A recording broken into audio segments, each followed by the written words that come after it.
कितने समय से ये अध्यात्म विज्ञान की बात कर रहे हैं। आप समझो कि जितने भी इस दुनिया के अंदर जो भी पशु पक्षी है, जो भी प्राणी है, जो भी वनस्पतियां है, सबको देखो, वो सब सहज है। हम पहाड़ को देखेंगे तो भी सहज है, नदियों को देखेंगे तो भी सहज है, हम पेड़ को देखेंगे तो भी सहज है, पक्षी प्राणी सब सहज है। क्यों ऐसा है? क्योंकि वो कुदरत के साथ जीते हैं। उनका काम कुदरत के साथ जीना है। ठंडी, गर्मी, बारिश, पानी, हवा सब कुदरत के साथ उनका होता है और इसीलिए वो अपने आप सहज हो जाते हैं। एक इंसान ऐसा है जो ज्यादातर मटेरियल के साथ जीता है।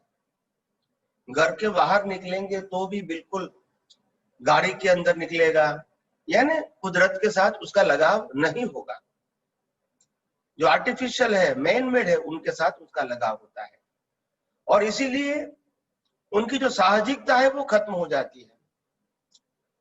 तो सहज बनने के लिए कुदरत के साथ जुड़ना, अपने आप को जुड़ना बहुत आवश्यक है। सुबह उठते ही हम ये कुदरत का दर्शन करते हैं, सूर्य नारायण का दर्शन करते हैं, आकाश का दर्शन करते हैं, पक्षियों का पैर का दर्शन करते हैं, रात को सोते समय चंद्रमा का दर्शन करते हैं। इस सृष्टि के अंदर जो पहाड़ है, समंदर है, नदियों है, ये सब शांत हो गई है, ऐसा हम दर्शन करते हैं तो हम कुदरत के साथ जुड़े हुए हैं।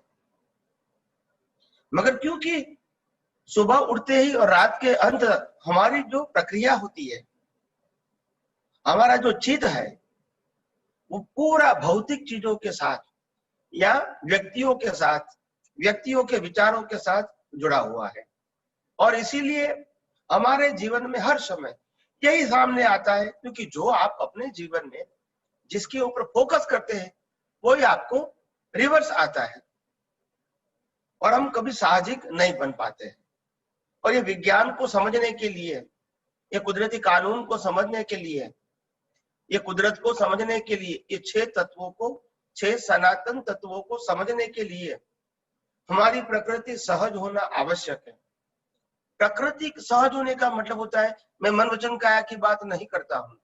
प्रकृति सहज होने का बात है हमारी दृष्टि में साहजिकता होनी चाहिए, हमारी दृष्टि में कुदरत का इंपॉर्टेंट होना चाहिए, क्योंकि हमको वही कुदरती रचना देखना है, वही कुदरती कानून को समझना है और वही 6 तत्वों को समझना है। हमको विनाशी अवस्थाओं को समझना नहीं है, इसमें डीप में उतरना नहीं है, उसमें डिटेल में जाना नहीं है। तो फिर हमारा हर समय, हर वक्त यही कुदरत को समझने में होना चाहिए, ताकि हम सहज रहे और साहजिकता से ज्ञान खुला होता है। एक महाशय ने प्रश्न किया था कि स्वामी जी, सहज होने का मतलब क्या है? अगर इंसान सहज हो जाता है, अगर इंसान की प्रकृति सहज हो जाती है, बिल्कुल गौर से सुनना, अगर इंसान की भावना सहज होती है, इसके साथ उनका मन वचन काया रूपी जो प्रकृति लेकर आए हैं वो भी अगर सहज होती है, तो कैसे मालूम होगा कि उनकी प्रकृति सहज है? जिसकी प्रकृति सहज हो जाती है वो इस दुनिया में कुछ देने के लिए आते हैं, लेने के लिए नहीं आते हैं। उनके पास जो है वो देता है, लेते नहीं है। उनकी जरूरत कितनी है? तो कि हवा, पानी, खुराक, ये उनकी जरूरत है, उसके ज्यादा उनको कुछ नहीं चाहिए। बाकी जो कुछ भी है वो देगा। हम कुत्ते को खाना देते हैं, कुत्ता हमारी रक्षा करता है, सिक्योरिटी गार्ड। हम गाय को खाना देता है, वो हमको दूध देती है। आप समझो, ये सूर्य नारायण जो है अपनी रोशनी खुद नहीं लेता है, वो दुनिया को देता है। वो खुद जलता है, वो दूसरे को प्रकाशित करता है। ये नदियां क्या करती हैं? दूसरे को पानी देती है। ये पेड़ पौधे क्या करते हैं? दूसरे को फल देते हैं, पत्ते देते हैं, छाया देते हैं, सुवास देते हैं, हमको प्राणवायु देते हैं, देने का काम करते हैं। तो जो भी लोग नेचुरल होते हैं वो दुनिया को देते हैं, लेते नहीं है। ये साहजिकता की पहली निशानी है। जो व्यक्ति इस दुनिया में सहज हो जाता है, उनकी भावना भी सहज हो जाती है, उनकी प्रकृति भी सहज होती है। वो कभी लेने का नहीं सोचते हैं। उनको खाना पीना जरूरत मिल गई, बाद में उनके पास जो कुछ भी है वो देने के लिए सोचता है। मैं कैसे दूं, कैसे दूं, कैसे दूं, यही उसकी भावना है। क्यों ऐसी भावना है? क्योंकि वो सहज है। सहज का मतलब क्या होता है? उनको मालूम है वास्तव में ये मेरा है ही नहीं, ये तो कुदरत का है। जब शरीर ही कुदरत का है तो संपत्ति भी किसकी होगी? कुदरत की। संबंध भी किसके होंगे? कुदरत के। साधन भी किसके होंगे? कुदरत के। तो मैं अपनी जरूरियात के मुताबिक उसका मैं उपभोग करूंगा, उपयोग करूंगा, मगर बाकी का चीज मैं क्या करूंगा? लोगों को बांटूंगा। क्यों बांटूंगा? क्योंकि मेरी प्रकृति सहज है। सहज वाले को सोचना नहीं पड़ता है कि कल मिलेगा या नहीं मिलेगा। सोचो आप जरा, कुत्ते गाय कभी सोचते नहीं है कि शाम को खाना मिलेगा या नहीं मिलेगा, कल मिलेगा या नहीं मिलेगा। नहीं, नहीं सोचते, क्योंकि वह सहज है। हम असहज है। घर में इतना सारा खाना भरा पड़ा है, फिर भी सोचेंगे कल क्या होगा। यही हमारी असहजता, असरलता है। और इसीलिए इंसान हर समय टेंशन में आ जाता है।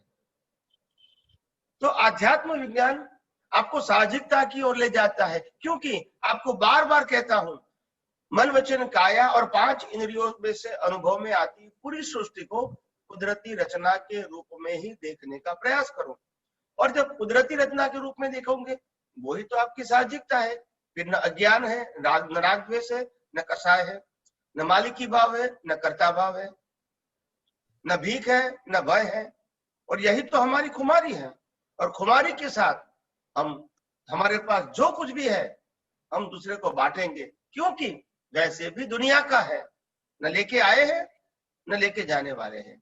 ये दुनिया का और दुनिया के पास ही रहेगा। तो क्यों हम अपने खुद के हाथों से क्यों नहीं किसी को बांटे? और यही तो साहजिकता है। और बांटने का मतलब ये नहीं होता है कि अपने आप को गौरव महसूस करे कि मैंने दिया, मैंने दिया। वो नहीं है। ये पेड़ हमको फल देता है, कभी गौरव नहीं करता है कि मैंने आपको फल दिया है, मैं आपको छाया देता हूं, मैं आपको प्राणवायु देता हूं, मैं आपको सुवास देता हूं। ऐसा कभी अहंकार नहीं करता है। तो बात समझने की जरूरत है हमको भी। हम तो इंसान है, ये तो एकेंद्रीय जीव है, ये एनिमल है। वो भी समझते हैं कि हमको खाना देते हैं तो हमको रक्षा करना चाहिए। गाय भी समझती है हमको खाना देते हैं तो हमको दूध देना चाहिए। यार कुछ ना कुछ वो देते हैं। घोड़े को खाना खिलाते हैं तो हमको सवारी के लिए, ट्रांसपोर्टेशन के लिए वो हेल्प करता है। तो हर प्राणी जो होता है, गधे को भी खिलाते हैं तो वो भी अपने सर पे सामान उठा के ले जाने का काम करते हैं। तो आप समझो जरा, ऐसे एनिमल के पास भी ये सोच है कि मैं किसी को कुछ काम में आऊं, इसके लिए मेरा जीवन है। और हम इंसान होके, इतने पढ़े लिखे, एजुकेटेड होके, समझदार होके भी हम यही सोचते हैं हम दुनिया में से कितना ज्यादा से ज्यादा मैक्सिमम प्राप्त करें, देने का कभी सोचते नहीं है। बस यही हमारी कमजोरी है। और कुदरत कहती है तुम सोचो या ना सोचो, एक दिन तो तुमको सब कुछ छोड़ना ही है। It is a law of nature. मगर आपकी जो असहजता है वो ही आपको नेक्स्ट बर्थ में उसी के कर्मों का फल आपको मिलेगा।